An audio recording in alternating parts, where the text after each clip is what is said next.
Hello everyone, welcome to Biopool. If you like the videos present on my channel, please like, comment, share and subscribe. तो आज का हमारा topic है the genetic material is DNA और ये experiment किया था हार्शी और चेज ने और ये हमारी पार्ट 4th वीडियो है और अगर आपने पहले की 4 वीडियोस नहीं देखी हैं तो आप प्लेलिस्ट में से जाकर देख सकते हैं। तो नेक्स्ट हमारे पास जो एक्सपेरिमेंट है, इस एक्सपेरिमेंट से प्रूफ हुआ कि डीएनए ही जेनेटिक मटेरियल है और ये एक्सपेरिमेंट किया एल्फ्रेड हार्शी एंड मार्था चेज ने 1952 में। और इस एक्सपेरिमेंट्स में इन्होंने यूज़ किए बैक्टीरियोफाजस। अब बैक्टीरियोफाजस क्या होते हैं? बैक्टीरियोफाजस वो वायरसेस हैं जो इन्फेक्ट करते हैं एक बैक्टीरिया को। वो अटैच होते हैं बैक्टीरिया से और अपना जेनेटिक मटेरियल ट्रांसफ़र करते हैं बैक्टीरियल सेल में। तो जो बैक्टीरियल सेल है वो ट्रीट करता है वायरल जेनेटिक मटेरियल को जैसे कि वो उस बैक्टीरिया का ही अपना जेनेटिक मटेरियल हो। और उसकी वजह से जब बैक्टीरिया जितनी बार भी डिवाइड होता है, रेप्लिकेशन होता है, सेल डिवीज़न होता है, तो वो बहुत ज़्यादा वायरस प्रोजेनीज डेवलप करता है। तो जो भी अब सेल डिवीज़न के बाद न्यू ऑर्गेनिज्म या न्यू बैक्टीरियल सेल बनेंगे वो उनके पास जो है वायरल डीएनए होगा। नेक्स्ट इज हार्शी चेज ने जो ये एक्सपेरिमेंट किया, इस एक्सपेरिमेंट में ये कंफर्म करना चाहते थे कि क्या प्रोटीन या फिर डीएनए ट्रांसफ़र होता है from the virus to the bacteria. क्योंकि अगर हम बैक्टीरियोफाज की बात कर रहे हैं, बैक्टीरियोफाज वो वायरसेस हैं जो बैक्टीरिया को इन्फेक्ट करते हैं और अभी हमने पढ़ा कि बैक्टीरियोफाजेस में ये जो वायरसेस हैं ये अपना जेनेटिक मटेरियल डाल देते हैं हमारे बैक्टीरियल सेल में, ये वायरसेस। तो अगर हमारा जेनेटिक मटेरियल प्रोटीन है तो इसका मतलब प्रोटीन ट्रांसफ़र होना चाहिए वायरस से बैक्टीरियल सेल में, और अगर हमारा जेनेटिक मटेरियल डीएनए है तो वो एंटर करना चाहिए वायरसेस में से बैक्टीरिया में। तो इन्होंने 2 कल्चर मीडियम बनाए। इन 2 कल्चर मीडियम में जो कैसे थे, रेडियो एक्टिव थे। एक में था रेडियो एक्टिव फॉस्फोरस, एक में था रेडियो एक्टिव सल्फर।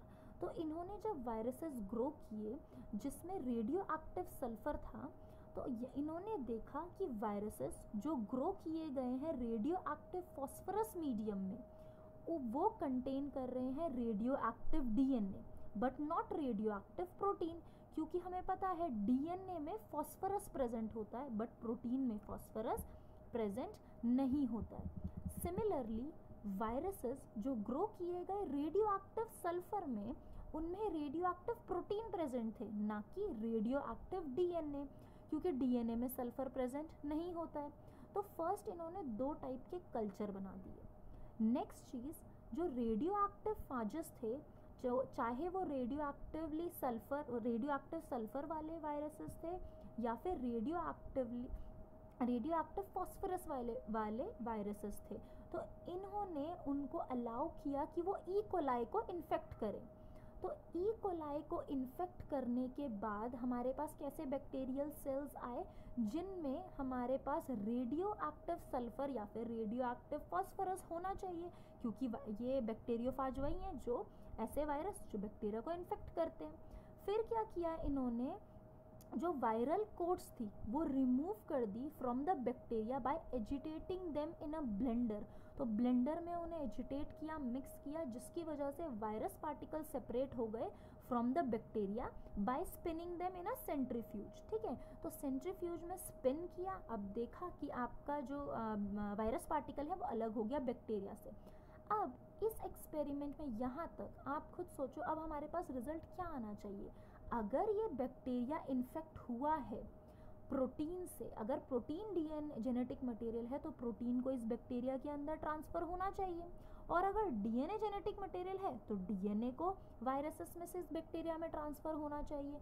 तो यही ब्लेंडिंग के बाद इन्फेक्शन, फर्स्ट हमने इन्फेक्शन किया, फिर ब्लेंडर से एजिटेट करके दोनों को सेपरेट किया, फिर सेंट्रीफ्यूगेशन, अब थर्ड आपका सेंट्रीफ्यूज किया, फिर अलग कर दिया वायरस पार्टिकल को आपके बैक्टीरियल पार्टिकल से।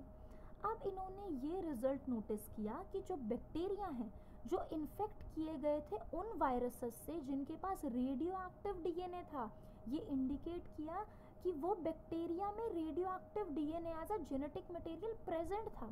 तो इससे ये कंफर्म हुआ कि हाँ, जो हमारे रेडियो एक्टिवली जो फॉस्फोरस वाले वायरसेस थे, बैक्टीरियोफाजिस थे, उन्होंने इन्फेक्ट किया बैक्टीरिया को और अपना जेनेटिक मटेरियल ट्रांसफ़र कराया बैक्टीरिया के अंदर। क्योंकि जो सुपरनेटेंट था, जो सोल्यूशन था जो सेंट्रीफ्यूज का, उसमें कोई रेडियो एक्टिव डीएनए प्रेजेंट नहीं था और रेडियो एक्टिव डीएनए सेल के अंदर प्रेजेंट था।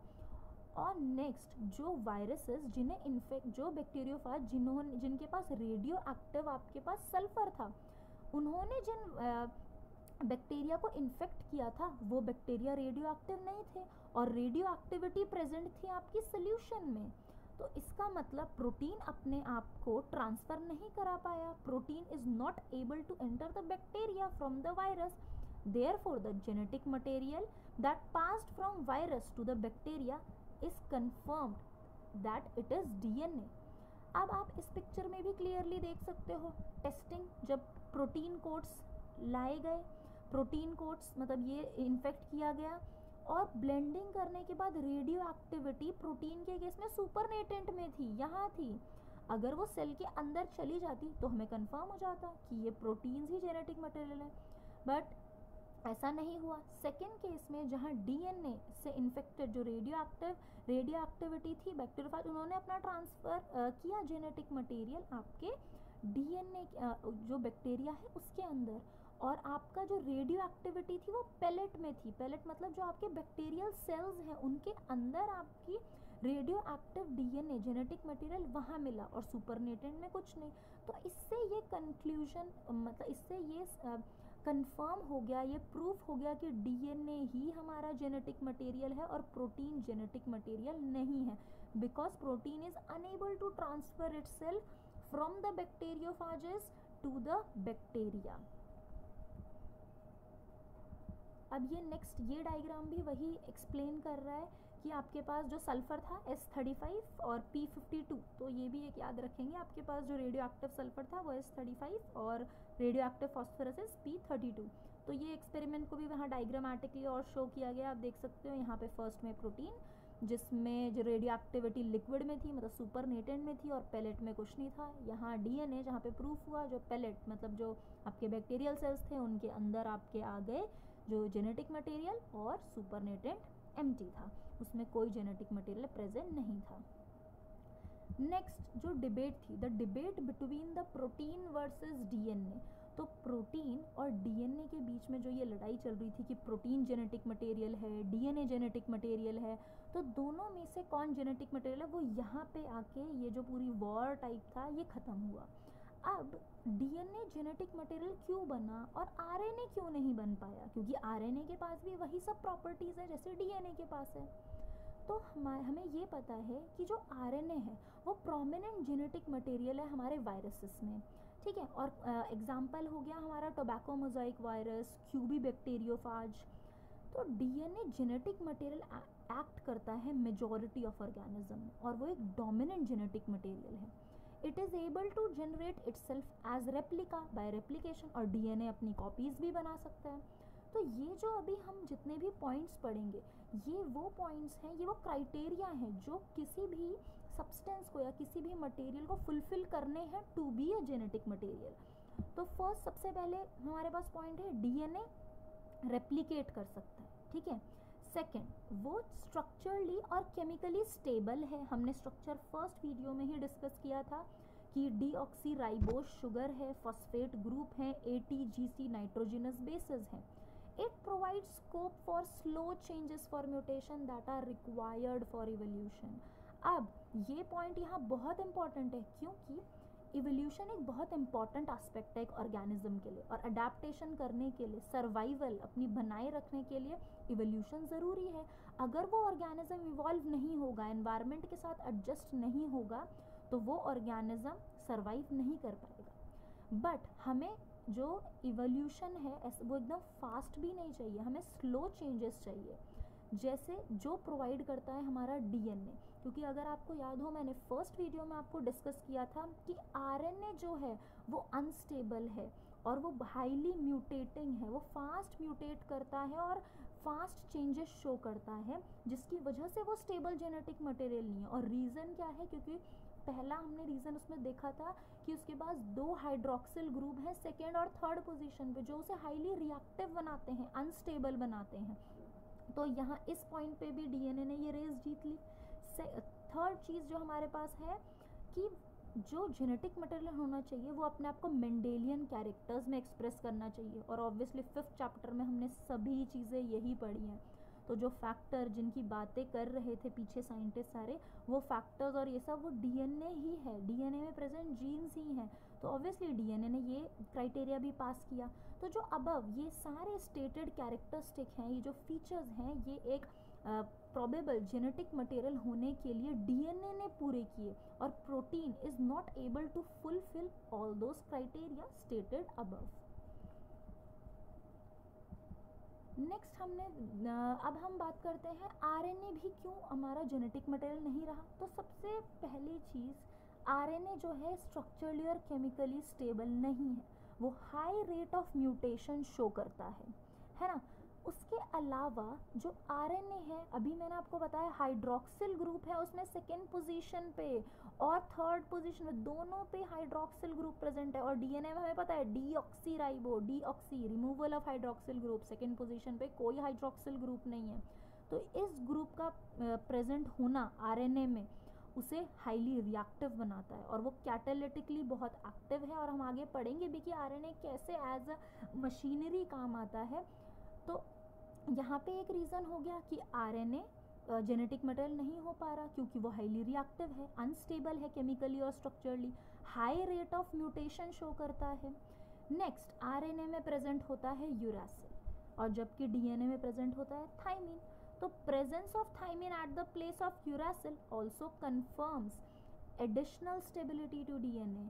तो ये जो अनस्टेबिलिटी है आरएनए में, इसके आपने रीज़न देख लिया, हाइड्रोक्सिल ग्रुप आपका हो गया, यूरासिल हो गया, स्ट्रक्चरली और chemically high rate of mutation show करता है, स्टेबल नहीं है, हाइड्रोक्सिल ग्रुप प्रेजेंट है। तो ये सारे रीजंस थे जिसकी वजह से आरएनए भी एक डोमिनेंट जेनेटिक मटेरियल नहीं बन पाया।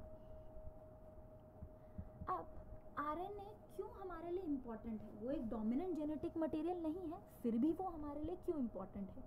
क्योंकि जो आरएनए है वो डायरेक्टली कोड कर सकता है प्रोटीन्स के लिए। आरएनए अपने आप को एक्सप्रेस कर सकता है डायरेक्टली प्रोटीन्स में, जबकि जो हमारा डीएनए है वो डिपेंडेंट है हमारे आरएनए पे टू सिंथेसाइज प्रोटीन। क्योंकि मैंने आपको ट्रांसक्रिप्शन और ट्रांसलेशन 2 प्रोसेस बताए थे फर्स्ट वीडियो में, और सेंट्रल डॉग्मा करके एक प्रोसेस बताया था, जिसमें आपका डीएनए कन्वर्ट होता है आरएनए में, जिसे हम ट्रांसक्रिप्शन कहते हैं, और आरएनए कन्वर्ट होता है फिर प्रोटीन्स में। तो हम देख सकते हैं कि जो डीएनए है वो कितना डिपेंडेंट है आरएनए में टू सिंथेसाइज प्रोटीन्स।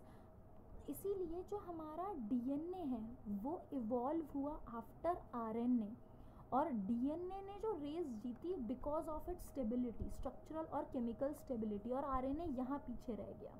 आरएनए ने हेल्प किया, चाहे वो प्रोटीन सिंथेसिस हो, चाहे वो कैटालिटिक मशीनरी हो, वहाँ पे आरएनए हेल्प किया, but because of its unstability RNA dominant genetic material नहीं बन पाया। तो हम यही कहते हैं कि ये दोनों जेनेटिक मटेरियल हैं, but more stable genetic material के लिए हम डीएनए को प्रेफर करते हैं, और ट्रांसमिशन ऑफ जेनेटिक इन्फॉर्मेशन, क्योंकि डीएनए अपनी इन्फॉर्मेशन एनकोड करता है आरएनए में, और आरएनए में से वो इन्फॉर्मेशन फिर डिकोड होती है इनटू प्रोटीन्स, और प्रोटीन्स ही एक्सप्रेस होते हैं। बट अगर आपसे पूछा जाए कि जेनेटिक मटेरियल फर्स्ट कौन था, तो जो आरएनए है वो फर्स्ट जेनेटिक मटेरियल है, और आरएनए से ही आपका डीएनए इवॉल्व हुआ है, और डीएनए डिपेंडेंट है आरएनए पे। डीएनए जो है वो डबल स्ट्रैंडेड स्ट्रक्चर है और कॉम्प्लीमेंट्री है। हमने ये फर्स्ट स्लाइड में ऑलरेडी पढ़ा है कि डीएनए डबल स्ट्रैंडेड स्ट्रक्चर है और वो कॉम्प्लीमेंट्री है। नेक्स्ट, ये डायग्राम मैंने आपको पहले भी शो किया है। इस डायग्राम में डीएनए और आरएनए के डिफरेंस आपको शो कर रखे हैं। थाइमीन है, यहाँ पे यूरासिल है, ये आप 2 हाइड्रोक्सिल ग्रुप, मतलब आपके डीऑक्सीराइबोज शुगर, यहाँ राइबोज शुगर, और आपके जो नाइट्रोजिनस बेसिस हैं प्यूरिन और पायरिमिडीन, उनके बेसिस में जो डिफरेंस है ये आप याद रखेंगे डिफरेंस अगर लिखने के लिए आता है। नेक्स्ट है Watson and Crick. Watson and Crick बहुत ही इंपॉर्टेंट, जिन्होंने डबल हेलिक्स आपको मॉडल दिया डीएनए का, और इन्होंने ही सजेस्ट किया कि जो आपका डीएनए है वो रेप्लिकेट करता है। और वो कैसे रेप्लिकेट करता है? सेमी कंजर्वेटिवली आपका डीएनए रेप्लिकेट करता है। तो सेमी कंजर्वेटिवली क्या होता है? सेमी कंजर्वेटिव मतलब जो डीएनए है उसमें दो पार्ट है आपका, एक होता है पेरेंटल स्ट्रैंड और एक होता है डॉटर स्ट्रैंड। तो जो एक डीएनए का स्ट्रैंड है वो अपनी ही एक कॉम्प्लीमेंट्री स्ट्रैंड बनाता है जिसे हम डॉटर स्ट्रैंड कहते हैं। तो उसमें एक है ओल्ड डीएनए स्ट्रैंड और एक है न्यू डीएनए स्ट्रैंड। तो इस प्रोसेस को हम इसीलिए कहते हैं सेमी कंजर्वेटिव, क्योंकि एक है ओल्ड स्ट्रैंड एक है न्यू स्ट्रैंड, और जो ओल्ड स्ट्रैंड है दैट इज पेरेंटल स्ट्रैंड है या टेम्पलेट स्ट्रैंड है, जिसमें से आपकी न्यू जो डॉटर स्ट्रैंड फॉर्म हुई है। इस वीडियो के नोट्स आपको मिलेंगे बायोपूल के टेलीग्राम चैनल पे, और इसका लिंक आपके लिए नीचे डिस्क्रिप्शन बॉक्स में है। Thank you for watching the video.